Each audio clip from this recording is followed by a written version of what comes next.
Hi there. In this video I'll show you what's new with Fasteners and Components in hsbDesign 29 for AutoCAD. By clicking on the database icon in the HSB metal ribbon, a dialog opens that allows you to open our default database or to create your own one.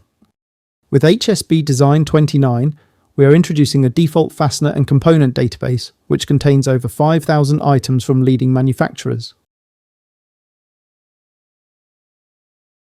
If you would like to fill your own database or to add additional fasteners to the default database, just use the Fastener Input tab and select the desired Excel file.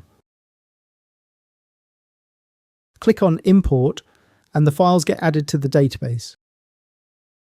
You can also find the Fastener Editor tool in the ribbon, which allows you to modify the fasteners by adding washers and nuts to the main component.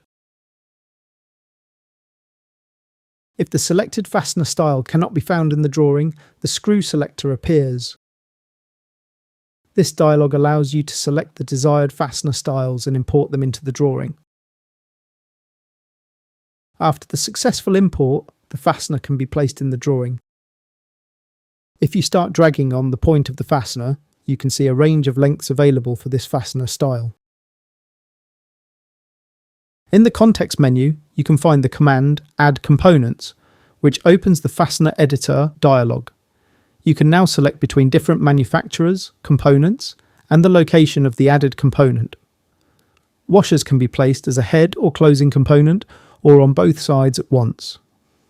As soon as the components are added, the fastener switches into a coloured state, which indicates that this style is not saved yet. If you add a nut as a component, it can only be placed as the closing component when the main object is a bolt. If it's a dialed rod, for example, the nuts can be placed on both sides as well. If all desired components are added, the fastener assembly can be saved via the context menu. If the name remains the same as before, the existing style gets overwritten. If a new name is added, a new style will be created in the Style Manager. As soon as the fastener assembly is saved, it turns back into one colour. The fastener assembly can now be added with, for example, the Add Fastener command. You can see that different lengths of the main components are used, because one drill had a sinking hole. The system always uses the smallest possible length.